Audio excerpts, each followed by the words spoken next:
Teacher ആരോ പെടുത്തി, teacher ഇതിൻ്റെ ഏജന്റായി. ടീച്ചർക്ക് ഈ അക്കൗണ്ടിലേക്ക് മാറ്റണമെങ്കിൽ ഒരാളെയും കൂടി വേണമായിരുന്നു. ടീച്ചറുടെ ഏറ്റവും ഫ്രണ്ടായ മറ്റേ ടീച്ചറെ കൂട്ടി. മനസ്സിലായോ? അപ്പോൾ നിങ്ങൾ മനസ്സിലാക്കേണ്ട ഒരു കാര്യം, കേരളത്തിൽ പ്രണയത്തിൻ്റെ മറവിൽ പോലും കച്ചവടം നടക്കുന്നത് ഈ ഡ്രഗാണ്. ഞങ്ങൾ കണ്ടെടുത്തോളം ഇതൊരു വെള്ളപ്പൊടിയാണ്. ഇതൊരിക്കലും രക്ഷാകർത്താക്കൾ വിശ്വസിക്കാത്ത എന്താ പറയുക, ഇനി 2500 മുതലായും 45,000 റുപ്യ വരെ വിലയുണ്ട്. യൂറോപ്പിൽ ഇനി 45,000 റുപ്യ, എത്ര കിൻഡലിനല്ല, ഒരു ഗ്രാമിന്. ഇത് ഏറ്റവും കൂടുതൽ ഉപയോഗിക്കുന്നത് പെൺകുട്ടികളാണെന്നാണ് ഇപ്പം പുതിയ കണ്ടെത്തൽ. എന്തുകൊണ്ടാണ് പെൺകുട്ടികൾ ഇത് ഉപയോഗിക്കുന്നതെന്നറിയോ? ഇത് അങ്ങോട്ടും ഇങ്ങോട്ടും കൊണ്ട നടക്കാൻ ഏറ്റവും സൗകര്യം പെണ്ണുങ്ങൾക്കാണ്. ഇത് 1-2 ഗ്രാം 5 ഗ്രാം പോലും പെൺകുട്ടികൾക്ക് ഏടെ വേണമെങ്കിൽ ഒളിപ്പിച്ചുകൊണ്ടുപോയി കൂടെ. ഈ നമ്മളെ പെരുമ്പാവൂരിൽ നിന്ന് ഇപ്പോൾ 1.5 കിലോ ഈ രാസലഹരി ആരുടെ കയ്യിൽ നിന്നാണ് കിട്ടിയത്? ഒരു പെൺകുട്ടിയുടെ കയ്യിൽ നിന്ന്. ഏടുന്നാ കിട്ടിയത്? ആ പെൺകുട്ടിയുടെ അണ്ടർവെയറിൻ്റെ ഉള്ളിൽ ആ പെണ്ണിന് വെച്ചത്. പോലീസിന് ഇങ്ങനെ പരിശോധിക്കാൻ പറ്റുമോ? അണ്ടർവെയർ താത്ത് നോക്കട്ടെ, അങ്ങനെ പറയാൻ പറ്റുമോ? അപ്പോൾ സ്വാഭാവികമായിട്ടും നമ്മുടെ പ്രൈവസിയുടെ ഭാഗമായി പലപ്പോഴും നമുക്ക് ചെന്നെത്താൻ കഴിയാത്ത സ്ഥലത്ത് ഈ സാധനം 1-2 ഗ്രാം കടത്തുവാൻ ഏറ്റവും നല്ല മാർഗം പെൺകുട്ടിയാണ്. എന്തുകൊണ്ടാണ് പെൺകുട്ടി ഈ ലോകത്തേക്ക് വീഴുന്നത്? എന്തുകൊണ്ടാണ് കുട്ടി ഈ ലോകത്തേക്ക് വീഴുന്നത്? ഇതിന് 2 സ്പെഷ്യാലിറ്റി ഉണ്ട്. അതുകൊണ്ട് ഇന്നോട്ട് നോക്കിക്കോ, ഈ ക്ലാസ് എടുത്തുകൊണ്ടൊന്നും നിങ്ങൾ വേദാറാണ്ട. ഇതൊരു കർപ്പൂരം പോലത്തെ ഒരു സാധനമാണ്. കർപ്പൂരം കണ്ടിട്ടുണ്ട് നിങ്ങൾ? കൽക്കണ്ടി പോലത്തെ സാധനമാണിത്. വെള്ളം മുഖത്തിടുന്ന പൗഡർ പോലെ ഉണ്ടാവും, ഇല്ലെങ്കിൽ കിഴങ്ങിൻ്റെ പൊടി പോലെ ഉണ്ടാവും, അല്ലെങ്കിൽ പഞ്ചസാര തരി ഒട്ടിച്ച പോലെ ഒരു സാധനം, ഒരു ക്രിസ്റ്റൽ ടൈപ്പ്, ഒരു പൊടി ടൈപ്പിലാണ് ഇത് നമ്മൾ കണ്ടത്. അപ്പോൾ നിങ്ങൾ 4ാം ക്ലാസ്സുകാരൻ്റെ കയ്യിൽ ഈ ക്രിസ്റ്റൽ ഉണ്ടോ, ഈ സാധനം ഉണ്ടോ, നിങ്ങൾ എപ്പോഴെങ്കിലും പരിശോധിച്ചിട്ടുണ്ടോ? ഇതെങ്ങനെ ഞങ്ങൾക്ക് തിരിയുക? നിങ്ങൾ ശരിക്കും ഈ ക്ലാസ് സീരിയസ് ആയിട്ടാണ് കേൾക്കുന്നതെങ്കിൽ നിങ്ങളിപ്പം ചോദിക്കണം, എൻ്റെ മോൻ്റെ കയ്യിൽ പഞ്ചാരയാണോ കർപ്പൂരാണോ കൽക്കണ്ടിയാണോ എന്ന് എങ്ങനെയാണ് എനിക്ക് മനസ്സിലാവുമെന്ന് ചോദിക്കണം. നിങ്ങൾ ആരെങ്കിലും ചോദിച്ചാൽ? ഇത് കണ്ടുപിടിക്കാൻ വളരെ എളുപ്പമാണ്. ഇത് തുറന്നു വെച്ചാൽ അലിഞ്ഞു പോകും. മറ്റേത് ഇത് തുറന്നു വെച്ചാൽ അലിഞ്ഞു പോകുന്നത് കൊണ്ട് ഈ ലേസിൻ്റെ പാക്കറ്റ് പോലെ, ഷാംപൂ സാഷ പോലെ കട്ടി കവറിൻ്റെ ഉള്ളിലാണ് ഇത് ഉണ്ടാവുക. അപ്പോൾ സ്വാഭാവികമായിട്ട് ഈ കവറിൻ്റെ ഉള്ളിൽ ഇത് കാണുമ്പോൾ നിങ്ങൾക്ക് മനസ്സിലാക്കാൻ പറ്റും ഇതൊരു അന്തം വിട്ട നമ്മളെ സാധനമാണ്. മനസ്സിലായില്ല? ഇപ്പം മനസ്സിലായില്ല നിങ്ങൾക്ക്? നിങ്ങളോട് ഇത് പറഞ്ഞിട്ട് വലിയ കാര്യം. പക്ഷേ എൻ്റെ ക്ലാസ് കേട്ടിട്ട് ഒരു അമ്മയും ഒരു ഡിഗ്രി പഠിക്കുന്ന ചെക്കനും എൻ്റെ വീട്ടിലേക്ക് ഒരാഴ്ച മുമ്പേ വന്നിരുന്നു. ആ അമ്മ ടെൻഷനോട് വിറയോടുകൂടി പറഞ്ഞാൽ എന്താ പറയുക, കിട്ടി പോലീസേ കിട്ടി. ഞാൻ ചോദിച്ചു എന്ത്? മറ്റേത്. ഏത് മറ്റേത്? ഞാൻ ആകെ ബേജാറായിപ്പോയി. ഇനിയിപ്പോൾ എന്നോട് എന്തിനാപ്പം മറ്റേത് അങ്ങനെ പറയാം. ഞാൻ ആകെ ടെൻഷനാകുമ്പോൾ ഞാൻ ചോദിച്ചു എന്താ നിങ്ങളെ മകൻ്റെ മകളെടുത്ത് നിന്ന് കിട്ടിയത്? ഒരു 2nd ഇയർ ഡിഗ്രിക്ക് പഠിക്കുക. നിങ്ങൾ പറഞ്ഞ ഈ കവറുണ്ടല്ലോ അത് കിട്ടി. ഞാൻ ചോദിച്ചു ഏടുന്ന്? ഓളെ പെട്ടിന്ന്. ഞാൻ പറഞ്ഞു കിട്ടിയ സാധനം നിങ്ങൾക്ക് ഞാൻ വിറകൈകളാൽ, മനസ്സിലായില്ല, ഒരു കുടുംബം നശിക്കാൻ പോകുന്നൊരു വിറകൈകളല്ല ആ സാധനം എടുത്തു നോക്കുമ്പോൾ ഇല്ലേ, നമ്മളെ ഫ്ലാസ്കിൻ്റെ ഉള്ളിൽ മണം വരുന്നതിനൊരു പൊടി ഇടൂല്ലേ, ഒരു സാധനം കണ്ടിരിക്കും നിങ്ങൾ? കവറിൻ്റെ ഉള്ളിൽ ഒരു തരി പോലത്തെ ഈ പെട്ടീൻ്റെ ഉള്ളിലും അതുണ്ടാവും. ഈ അമ്മ ഈ ക്ലാസ് കേട്ടിട്ട് റൂം മുഴുവൻ പരിശോധിച്ച് നോക്കുമ്പോൾ മോളെ പെട്ടീൻ്റെ ഉള്ളിൽ എന്ത്? അന്നേരം ഓടി വന്നതാ പോലും, ഇതാ കിട്ടി മറ്റേത്. മനസ്സിലായി? അപ്പോൾ സ്വാഭാവികമായിട്ടും എൻ്റെ ജീവിതത്തിൽ എൻ്റെ ക്ലാസ് കൊണ്ട് ഒരു ഗുണം കിട്ടിയ ഒരു അമ്മേനെ ഞാൻ കണ്ടപ്പോൾ ഇല്ല. അമ്മ ഞാൻ ചായ കുടിക്കും, നിങ്ങളെല്ലാം കുടിക്കും. കാരണം എന്താ അറിയോ, വീട്ടിൽ പോയി പരതിയല്ലോ. ആ പരതലാണ്, ആ സംശയമാണ് ഈ ലഹരിക്കെതിരെയുള്ള പോരാട്ടത്തിൻ്റെ വിജയമെന്ന് ഞാൻ കണക്കാക്കുന്നു. അവിടെയാണ് ഈ സംശയമില്ലായ്മയാണ് നമുക്ക് അവർക്ക് എന്താവുന്നത് കരുത്തേക്കുന്നത്. പറഞ്ഞ മനസ്സിലായല്ലോ? ഇനി ഇതിൻ്റെ പ്രത്യേകത എന്താ? ഇത് വളരെ സിമ്പിളാട്ടോ. ഇത് നാവിൻ്റെ തുമ്പിൽ. ഇപ്പോൾ കഞ്ചാവ് എന്നെല്ലാം പറയുമ്പോൾ ഈ വലിച്ച ആളുകളെല്ലാം കണ്ടപ്പോൾ എൻ്റെ കൂട്ടുകാരൻ്റെ ഒരു മോൻ കഞ്ചാവ് വലിച്ചിട്ട് ഓൻ എൻ്റെ അടുത്തേക്ക് കൂട്ടിക്കൊണ്ടുപോകും. ഞാൻ ചോദിച്ചു എൻ്റെ അടുത്തല്ല കൊണ്ടുവരേണ്ടത്, ഡോക്ടറെ അടുത്താണ് കൊണ്ടുപോകേണ്ടതെന്ന് പറഞ്ഞപ്പോൾ നിങ്ങൾ ഇനിയൊന്ന് നോക്കിയിടാന്ന് പറഞ്ഞപ്പോൾ ഞാൻ ഓനോട് ചോദിച്ചല്ല മോനെ, ഇനി എന്തിനാണ് ഈ ചെറുപ്പത്തിൽ കഞ്ചാവ് വലിക്കുന്നത്? അതിൽ 78 രാസവസ്തുക്കൾ അങ്ങനെ ഇങ്ങനെ. എനക്കൊരുത്തനെ കിട്ടിയതോടുകൂടി ഞാൻ മോനെ ഉപദേശിച്ചങ്ങ് കൊന്ന്. ഒരു അരമണിക്കൂർ എൻ്റെ ഉപദേശം കേട്ടപ്പോൾ ചെക്കൻ ഇങ്ങനെ ഇരുന്ന് ശരിയാണല്ലോ എന്നല്ലോ എന്ന് പറഞ്ഞപ്പോൾ ഞാൻ വിചാരിച്ച് ഞാൻ ജയിച്ച്. കാരണം എൻ്റെ ഉപദേശവും കേട്ടല്ലോ. ഒരു അരമണിക്കൂർ 25 മിനിറ്റ് കഴിഞ്ഞപ്പോൾ ഈ ചെക്കൻ എന്നോട് പറഞ്ഞതെന്ന് അറിയോ, ഓൻ എന്നെ പരിചയമൊന്നുമില്ല, അവൻ്റെ അച്ഛനും ഞാനും ഒന്നിച്ച് പഠിച്ചത്. ഓൻ എന്നോട് പറയാം, രംഗീശേട്ടാ. ഞാൻ എന്തിനോടാ? നിങ്ങൾ പറഞ്ഞതെല്ലാം ഞാൻ കേട്ടില്ലേ? ഞാൻ കേട്ട്. ഇനി ഞാൻ പറയുന്ന നിങ്ങൾ കേൾക്ക്. ഞാൻ ആയിക്കോട്ടെ ഇനി പറഞ്ഞോളി. ഓൻ പറഞ്ഞതെന്നറിയോ, ഒന്ന് പുകച്ചിട്ട് നിങ്ങൾ എന്നെ ഉപദേശിച്ച് നോക്ക്, എന്തൊരു രസമായിരിക്കും എന്നറിയാം ഇതറിയാൻ. നിങ്ങൾ പുകക്കാത്തോണ്ടാണ് എന്ത് സംഭവിക്കുന്നത്, നിങ്ങൾ ഈ മണ്ടത്തരം പറയുന്നതെന്ന്. അങ്ങനെ ആ സിഗരറ്റിലേക്ക് ഒന്ന് വലിച്ചു നോക്ക്, ഒരു ഗ്ലാസ് കുടിച്ചു നോക്ക്. കൂട്ടുകാരുടെ പ്രലോഭനത്തിന് വഴങ്ങിയിട്ടാണ്. വേണ്ടാന്ന് പറയുന്നത് തീർന്ന പ്രശ്നമേ ഉള്ളൂ. പക്ഷെ ഈ രാസലഹരി അങ്ങനെയല്ല. ഈ രാസലഹരി ഒരു തരി, ഇതൊരു കിൻഡലൊന്നും വേണ്ട, ഒരു മൈക്രോ മില്ലി, അതായത് നഖത്തിൻ്റെ ഉള്ളിൽ പെടുന്ന ഒരു പൊടി നമ്മളെ ചുണ്ടിൽ, നമ്മളെ മൂക്കിൽ, നമ്മളെ കണ്ണിൽ അല്ലെങ്കിൽ വെള്ളത്തിൽ, മിഠായിയിൽ, ജ്യൂസിൽ ഏതെങ്കിലും ഒന്ന് കലക്കിയിട്ട് അങ്ങ് കുടിച്ചാലില്ലേ വയറ്റിലങ്ങ് എത്തിയാൽ മതി, ഭയങ്കര സന്തോഷമായിരിക്കും പോലും. ഭാര്യേനെ സ്നേഹിക്കുന്ന ഭർത്താവില്ലേ സ്നേഹിച്ച് കൊല്ലും പോലും. കാമുകീനെ പ്രണയിക്കുന്ന കാമുകൻ ഇത് ഉപയോഗിച്ചാലേ കാമുകീനെ നക്കിക്കൊല്ലും പോലും.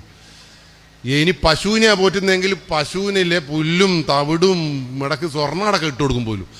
ഇനി ഫുട്ബോളാണ് ഇഷ്ടപ്പെടുന്നതെങ്കിൽ ഫുട്ബോളാണ് ശക്തി. രാഷ്ട്രീയക്കാരൻ്റെ ഇത് നിന്നായില്ലേ രാഷ്ട്രീയം എന്നുള്ള പറഞ്ഞാൽ ഇങ്ങനെ ഇങ്ങനെ രോമം എടുത്ത് പിടിക്കും പോലും. പക്ഷെ ഒരു തകരാറ് എന്താണെന്ന് അറിയാം. ഇനി എന്താ തകരാറ്? ഞാൻ എൻ്റെ ഭാര്യേനെ ഇഷ്ടപ്പെടുന്നത് ഞാനിത് ഉപയോഗിച്ചാൽ ഞാൻ എൻ്റെ ഭാര്യേനെ വിളിക്കുമ്പോൾ ഓളെ ഫോൺ എൻഗേജ്ഡ് ആയാലേ എൻ്റെ തനിക്കോണങ്ങ് പുറത്തു വരും. ഓളോട് ഉപദേശമൊന്നുമില്ല, അറത്തു മാറ്റലാണ്. മനസ്സിലായില്ലേ? എനിക്ക് കാമുകന, അതുകൊണ്ടാണ് കേരളത്തിൽ ഇത്രയേറെ കാമുകന്മാർ കാമുകീനെ കൊല്ലുന്നത്. എന്തുകൊണ്ടാ? ഭയങ്കര ഇട്ടത്തിൽ ചക്ക പൊയ്ങ്ങി ഇതെല്ലാം ആയി അവസാനം ഓൻ വിളിക്കുമ്പോൾ എടുക്കാതിരുന്നാൽ, ഓൻ വിളിക്കുമ്പോൾ എൻഗേജ്ഡ് ആയാൽ ഈ ചങ്ങായിക്ക് അത് താങ്ങാൻ പറ്റൂല, മനസ്സിന് ശക്തി ഉണ്ടാവില്ല. രണ്ടാമത്തെ ഒരു വിഷയം എന്താ അറിയോ? 48 മണിക്കൂർ ഇതിൻ്റെ സന്തോഷം നിലനിൽക്കുമ്പോൾ, യൂറോപ്പിലുള്ള 45,000 രൂപയുടെ സാധനം തിന്നാൽ ഒരാഴ്ച നിൽക്കും പോലും. നിങ്ങൾക്കിപ്പം തോന്നണല്ലേ ചെറുങ്ങനെ തിന്നണമെന്ന്? ഇതിൻ്റെ ഒരു വിഷയം എന്താ അറിയോ? ഇനി രുചിയില്ല, മണമില്ല, ഒന്നുമില്ല. ഇപ്പം അതിൽ നിങ്ങൾ മുട്ടായിമിൽ പുരട്ടിയിട്ട് ഇത് തന്നാൽ മുട്ടായി എക്ലേഴ്സിൻ്റെ ടേസ്റ്റ് തന്നെ. പച്ചവെള്ളത്തിൽ കുടിച്ചാൽ പച്ചവെള്ളം തന്നെ. അതുകൊണ്ട് നിങ്ങൾ ഒരു പ്രാവശ്യം പോലും ഇതെൻ്റെ ചുണ്ടിലേക്ക് വരരുത് എന്ന് ആരോട് പ്രാർത്ഥിച്ചാലും സാരമില്ല, വരരുത് എന്ന് പറഞ്ഞാൽ വരരുത്. ഞാൻ ഈ കുട്ടിക്ക് ഒരു മുട്ടായിമേൽ ഇത് കൊടുത്ത് ആ കുട്ടി തിന്നൂലേ, അതോടുകൂടി കുട്ടി കഴിഞ്ഞു. 48 മണിക്കൂർ സന്തോഷം. ഇതിൻ്റെ ഒരു വിഷയം എന്താ? എന്തിനാ ഈ കുട്ടീനെ നമ്മൾ ബലിയാടാക്കുന്നത്? എന്തിനാണ് ഈ ഇങ്ങനെ ഞാൻ പറഞ്ഞ ഈ ടീച്ചറൊക്കെ ഇതിലേക്ക് പെട്ടുപോയതാ? ടീച്ചർ വന്ന് മനസ്സറിഞ്ഞുകൊണ്ട് വന്നതല്ല. എങ്ങനെയാണ് ടീച്ചർ വിട്ടുപോയെന്നറിയത്? ഇതൊന്ന് നാവിൻ്റെ തുമ്പിൽ അങ്ങ് വന്നാൽ 48 മണിക്കൂർ എന്താവും? സന്തോഷം കൊണ്ട് പറക്കും. പക്ഷെ 48ാമത്തെ മണിക്കൂറിൽ ഈ സാധനം ഈ ആദ്യം ഉപയോഗിച്ച അതേ അളവിൽ നമ്മുടെ ചുണ്ടിൽ വന്നില്ല എങ്കിൽ നമ്മൾ വയലന്റ് ആവും. ഇപ്പൊ ഞാനിത് ഉപയോഗിച്ച 48ാമത്തെ മണിക്കൂറിൽ രംഗീഷ് കടവത്ത് മരിച്ച്, പക്ഷെ 48ാമത്തെ മണിക്കൂറിൽ ഇത് വീണ്ടും നമ്മളെ ചുണ്ട് കിട്ടിയാൽ ഞാൻ വീണ്ടും എണീക്കും. പക്ഷെ എൻ്റെ തലച്ചോറ് നശിച്ചു വയ്ക്കുണ്ടാവും. പിന്നീട് ഞാനെന്ന് പറയുന്ന വ്യക്തിത്വം ഉണ്ടാവില്ല. പറഞ്ഞ മനസ്സിലായോ? നിങ്ങളെ മക്കൾ തിന്നാൽ 48ാമത്തെ മണിക്കൂറിൽ അവൻ്റെ തലച്ചോറ് റീസെറ്റ് ആവും. പക്ഷെ വീണ്ടും അത് കിട്ടിയാൽ നമുക്കത് മനസ്സിലാവില്ല. ഓക്കെ, അപ്പോൾ സംഭവം മനസ്സിലായോ നിങ്ങൾക്ക്? ഫുട്ബോളിനെ ഇഷ്ടപ്പെടുന്നോ ഫുട്ബോളിനെ തന്നെ ഇഷ്ടപ്പെടും. അമ്മേനെ സഹായിക്കുന്നവനെ അമ്മ തിരുമ്പും ഓൻ ഒലുമ്പും അമ്മ ബീയും, അമ്മ ബീഞ്ഞാൽ ഓൻ ആറിയിടും. ഇത്രയും ഭയങ്കര ബന്ധം ഉണ്ടാവും. അപ്പം നമുക്ക് മനസ്സിലാക്കാൻ ഇത് വളരെ ബുദ്ധിമുട്ടാണ്. അപ്പോൾ ഇതിൻ്റെ ഇതെന്തിനാ ഏറ്റവും കൂടുതൽ? ഇത് ആൺകുട്ടികൾ ഉപയോഗിക്കുമ്പോൾ പാർട്ടി ഡ്രഗ് എന്നും പെൺകുട്ടികൾ ഉപയോഗിക്കുമ്പോൾ റേപ്പ് ഡ്രഗ് എന്നും അറിയപ്പോൾ പെൺകുട്ടികളാണ് ഇത് റേപ്പ് ഡ്രഗ്. അതിൻ്റെ പ്രത്യേകത എന്നറിയോ? നിങ്ങൾ ഇതൊന്ന് അങ്ങ് രുചിച്ചാലേ നിങ്ങൾ എത്ര പ്രാവശ്യം ബലാത്സംഗം ചെയ്താലും ഗർഭിണി ആയാലും നിങ്ങൾ അറിയില്ല. കേരളത്തിലെ പത്രം തുറന്നു നോക്ക്. 18 വയസ്സുകാരി കോഴിക്കോട് ഗവൺമെൻറ് ഹോസ്പിറ്റലിൽ വന്നപ്പോൾ അച്ഛനും അമ്മയും വന്നപ്പോൾ പറഞ്ഞു വയറ്റിൽ വേദനയാണെന്ന് പറഞ്ഞു. ഓള് കക്കൂസ് പോയി. എന്ത് സംഭവിച്ചു? ഒരു കുട്ടീനെ പ്രസവിച്ച് ജനലിൻ്റെ ഉള്ളിൽ കൂടി അപ്പുറത്തെ പറമ്പിലേക്ക് എറിഞ്ഞു. ഡോക്ടർ ആ നേഴ്സ് ഇത് കേട്ടപ്പോൾ, കുട്ടീൻ്റെ കരച്ചിൽ കേട്ടപ്പോൾ എടുത്തു നോക്കുമ്പോൾ 2,900 ഗ്രാം ഭാരമുള്ള ചന്ദനത്തിൻ്റെ കളറുള്ളൊരു പെൺകുട്ടി. എവിടുന്ന വന്നേന്ന് നോക്കുമ്പോൾ ജനലിൻ്റെ അടുത്തുകൂടി ഇങ്ങനെ ഈ പൊക്കിൽ കൂടി ഉരഞ്ഞു മാറിയ നനഞ്ഞ അത് കണ്ടപ്പോൾ ആ നേഴ്സിന് മനസ്സിലായി ഈ കുട്ടി. അപ്പോൾ വന്നു നോക്കുമ്പോൾ ഒരു 18 വയസ്സുകാരി ഒരു കൂസലും ഇല്ലാണ്ട് ഇങ്ങനെ പ്രസവിച്ചിട്ട് ഇങ്ങനെ നിൽക്കുന്നു. എൻ്റെ വിഷയം എന്താ പറയുക? അച്ഛനും അമ്മയ്ക്കും ഈ കുട്ടി 9 മാസം ഗർഭിണിയായത് വീട്ടിലുള്ളത് അറിഞ്ഞില്ലേ? അമ്മയും അച്ഛനും.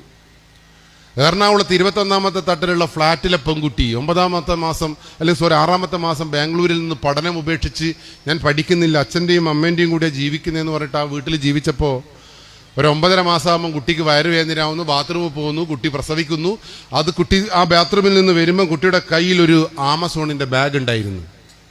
ആ ബാഗുമായി 21ാമത്തെ ഫ്ലാറ്റിൻ്റെ മേലെ പോയി ആ പറമ്പിലേക്ക്, ആ എറണാകുളത്തിൻ്റെ മണ്ണിലേക്ക്, ചവറ്റുകൊട്ടയിലേക്ക് ആ ബാഗ് വലിച്ചെറിയുമ്പോൾ ആ കുട്ടിയുടെ ബാഗിൽ 3 കിലോ 100 ഗ്രാം ഭാരമുള്ള എള്ളിൻ കളറുള്ള ഒരു ആൺകുട്ടി ഉണ്ടായിരുന്നു.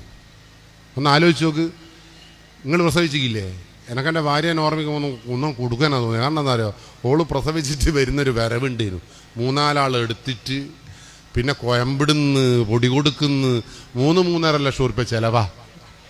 ഈ പിള്ളേരെന്താന്ന് ബാത്റൂമിൽ പോന്ന് ബും പ്രസവിക്കുന്നു, ഓളെ തന്നെ മുറിക്കുന്നു, ഡും ചാടുന്നു, ഇങ്ങോട്ട് പോരുന്നു. എന്തുകൊണ്ടാണ് ഈ പെൺകുട്ടി ഇത് അറിയാതെ പോയത്? പറ. ഇനിപ്പറ നിങ്ങൾ ഈ ഡ്രഗ്സ് ഉപയോഗിക്കുന്ന കുട്ടിക്ക് ഗർഭിണിയായതും മനസ്സിലാവില്ല, പ്രസവിക്കുന്നതും മനസ്സിലാവില്ലാത്തൊരു മാനസികാവസ്ഥയിൽ, പ്രത്യേകിച്ചും കൗമാരത്തിൽ ഇതും കൂടി ചേരുമ്പോൾ ഒരു തരത്തിലും മനസ്സിലാവില്ല. പറഞ്ഞ മനസ്സിലായില്ലേ? അതുകൊണ്ട് ഇന്ന് മുതൽ നിങ്ങൾ സൂക്ഷിച്ചോ. ഇത് മനസ്സിലാക്കാൻ വളരെ എളുപ്പമാണ്. നമ്മളെ നാട്ടിൽ കഴിഞ്ഞ ദിവസം 8ാം ക്ലാസ്സിലെ കുട്ടിയോട് ആ ബ്യൂട്ടീഷ്യൻ പറഞ്ഞ എന്താ, എനിക്ക് ബൈക്ക് പഠിക്കണോടാ. അവന് പഠിക്കണം, അച്ഛൻ സമ്മേക്കൂല, അച്ഛൻ ഗൾഫിലാ, എൻ്റെ അച്ഛൻ പൊട്ടനാടാ, ഇനി ഇറങ്ങി വാ, രാത്രി അമ്മ ഉറങ്ങുമ്പോൾ ഇനി ഇറങ്ങി വാ. ഈ ചെക്കൻ 8ാം ക്ലാസ്സിലെ ചെക്കനെ ഈ ബ്യൂട്ടീഷ്യൻ ഇറക്കി കൊണ്ടുവന്നിട്ട് വീട്ടിലേക്ക് കൂട്ടിക്കൊണ്ടുപോയില്ലേ? എന്താ വീട്ടിലേക്ക് കൂട്ടിക്കൊണ്ടുപോയി ചെയ്തത്?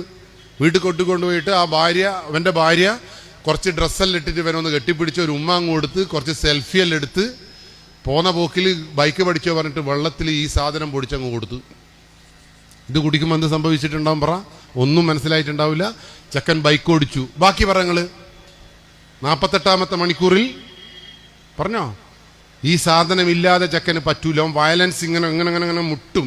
ഇല്ലെങ്കിൽ അവസാനം ആ 48ാമത്തെ മണിക്കൂറിൽ ഇത് കിട്ടിയിട്ടില്ലെങ്കിൽ ഒരു ആപത്തിലേക്ക് എന്തായാലും പോകും. ഇവൻ 48ാമത്തെ മണിക്കൂറിൽ പിന്നെ 48ാമത്തെ മണിക്കൂറിൽ ഇവനെ ബൈക്ക് ഓടിക്കാൻ വിളിക്കണോ വേണ്ടയോ പറ? ഓൻ സ്വന്തം ആ വീട്ടിൽ നിന്ന് ഇറങ്ങി വരും. ഇറങ്ങി വന്നപ്പോൾ ഈ പെൺകുട്ടി പറഞ്ഞു, എപ്പം വന്നാലും തരൂല ഇത്. ഇനി എനിക്കിത് വെറുതെ തരണമെങ്കിൽ നീ 2 പേരെ ഇവിടത്തേക്ക് കൂട്ടിക്കൊണ്ടുവരണം. ഓൻ ആരെയാ കൂട്ടിക്കൊണ്ടുവരിക? ഓൻ്റെ ശത്രുവിനെയാണോ ഓൻ്റെ ചങ്ക് ബ്രോനെയാണോ കൂട്ടിക്കൊണ്ടുവരിക? ഇതിൻ്റെ ഏറ്റവും വലിയ വിഷയം അതാണ്. ഞാനിത് ഉപയോഗിക്കുന്നുണ്ട് എങ്കിൽ, ഞാൻ ഇവിടെ നിലനിൽക്കണമെങ്കിൽ എനിക്ക് ഈ നമ്മളെ മണി ചെയിന് പോലെ ഈ സാധനത്തിനെ അപ്പുറത്തേക്കും ഇപ്പുറത്തേക്കും വളർത്തിക്കൊണ്ടുവരണം. അപ്പോൾ ഡോക്ടറെ ഇനി ടീച്ചർ എങ്ങനെയാണ് നശിച്ചുപോയെന്ന് പറ? ടീച്ചർ ആരോപെടുത്തി, ടീച്ചർ ഇതിൻ്റെ ഏജന്റായി. ടീച്ചർക്ക് ഈ അക്കൗണ്ടിലേക്ക് മാറ്റണമെങ്കിൽ ഒരാളെയും കൂടി വേണമായിരുന്നു. ടീച്ചറുടെ ഏറ്റവും ഫ്രണ്ടായ മറ്റേ ടീച്ചറെ കൂട്ടി. മനസ്സിലായോ? അപ്പോൾ നിങ്ങൾ മനസ്സിലാക്കേണ്ട ഒരു കാര്യം, കേരളത്തിൽ പ്രണയത്തിൻ്റെ മറവിൽ പോലും കച്ചവടം നടക്കുന്നത് ഈ ഡ്രഗാണ്. നമ്മൾ ഉള്ളിയേരി ഹോസ്പിറ്റലിൻ്റെ മുമ്പിൽ നിന്ന് ആ ലോഡ്ജിൽ നിന്ന് 2.400 ഗ്രാം ഈ സാധനം പിടിച്ചപ്പോൾ ആരുടെ കയ്യിൽ നിന്നാണ് പിടിച്ചത്? ഒരു 23 വയസ്സുള്ള തങ്കപ്പെട്ട ഒരു പെൺകുട്ടീൻ്റെ കയ്യിൽ നിന്ന്. അപ്പുറത്താരായിരിക്കുന്നത്? ഓൻ്റെ 27 വയസ്സുള്ള കാമുകൻ. പ്രണയത്തിൻ്റെ മറവിലായി കച്ചവടം നടത്തി. നടക്കാവിൽ ഇതേ വേറെ പ്രണയിതാക്കൾ കണ്ണൂരിൽ ലിവിങ് ടുഗദർ, കല്യാണം കഴിക്കാണ്ട് ഒന്നിച്ച് താമസിക്കുന്ന ആൾ. കുറ്റ്യാടിയിൽ നിന്ന് ഈ ഓപ്പറേഷൻ തൂഫാന് ശേഷം ഒരു കാറ് സംശയാസ്പദമായി നാട്ടുകാർ കണ്ടുപിടിച്ചപ്പോൾ അതിൽ നിന്ന് കിട്ടിയതും കാമുകിയായിരുന്നു. തൃശ്ശൂരിൽ നിന്ന് കാമുകിയും. അപ്പൊ പ്രണയത്തിന്റെ മറവിൽ ഒരു പ്രണയ മാഫിയ ഈ ലഹരിക്ക് പിന്നിലുണ്ട് എന്ന് മനസ്സിലാക്കാനുള്ള സാമാന്യമായ വിവേകം നമ്മളെ മക്കൾക്ക്. നിങ്ങൾക്ക് ഇനി നിങ്ങളാര് പ്രണയിക്കാനാ? അതാണ് നിങ്ങളത്. ഇനിയിപ്പോൾ പറയട്ടെ, എനിക്കിപ്പം ക്ലാസ് എടുക്കുമ്പോൾ ഇല്ലേ, നിങ്ങളോട് എനിക്കൊരു പ്രണയം അങ്ങ് മുട്ടിയെന്ന് വിചാരിച്ചോ, ഞാൻ വാട്സപ്പിൽ ഐ ലവ് യു ഒന്നും അയക്കണോ? ഞാൻ സ്റ്റേജിൽ നിന്ന് ഇറങ്ങുമ്പോൾ ഒരു മുട്ടായിമ്മൽ ലേശം പുരട്ടിയിട്ട് ആളുകളെ മുമ്പ് അങ്ങ് തരൂ ഇത്. ബാക്കി പറഞ്ഞോളി. നിങ്ങളില്ലേ ഓനെ ആ പൊട്ടൻ എനക്കല്ലേ തന്നിക്കുള്ളൂ എന്ന് എൻ്റെ ഒറ്റ മിണുങ്ങലായിരിക്കും. ആ മിണുങ്ങിയാൽ എന്നാ സംഭവിക്കുമെന്ന് പറ? 48 മണിക്കൂർ ഭർത്താവിനെ ഇങ്ങനെ നോക്കി പാടുന്നു, വാഴ്ത്തിപ്പാടുന്നു, തിരുമ്പുന്നു, ഇങ്ങനെ ഭയങ്കര എല്ലാ പണിയെടുക്കും. 48ാമത്തെ മണിക്കൂറിൽ ഇത് കിട്ടിയില്ല എങ്കിൽ നിങ്ങളെ ജീവിതം തലച്ചോറ് പോയി. നിങ്ങൾക്ക് ഏടുന്ന് കിട്ടും ഇത്? നിങ്ങൾക്ക് എൻ്റെ വീടറിയോ? ആ വീട്ടിൻ്റെ മുറ്റത്ത് ഇങ്ങനെ നിൽക്കുന്നുണ്ടാവും നിങ്ങൾ. അത് ഏടുന്നാ തപ്പിപ്പിടിക്കുന്നതെന്ന് പടച്ചോൻ കൊണ്ടാക്കും നിങ്ങളാ. കാരണം നിങ്ങളത് ഉപയോഗിച്ചില്ല എങ്കിൽ നിങ്ങൾ തല തല്ലി മരിച്ചു. അപ്പോൾ പ്രണയം പറ, നിങ്ങളെ മക്കൾക്ക് ഇത് കൊടുത്താൽ പ്രണയിക്കാനോ ഓൻ ഐ ലവ് യു പറയേണ്ട ആവശ്യമുണ്ടാ? പിന്നീട് 48ാമത്തെ മണിക്കൂറിൽ എന്നെ തേടി വരും. ഞാൻ കൊണ്ടാച്ച ബൈക്കിൽ, ഞാൻ കൊണ്ടാച്ച റൂമിൽ, ഞാൻ കൊണ്ടാച്ച റിസോർട്ടിൽ നിങ്ങളെ മക്കളും എല്ലാവരും വരും.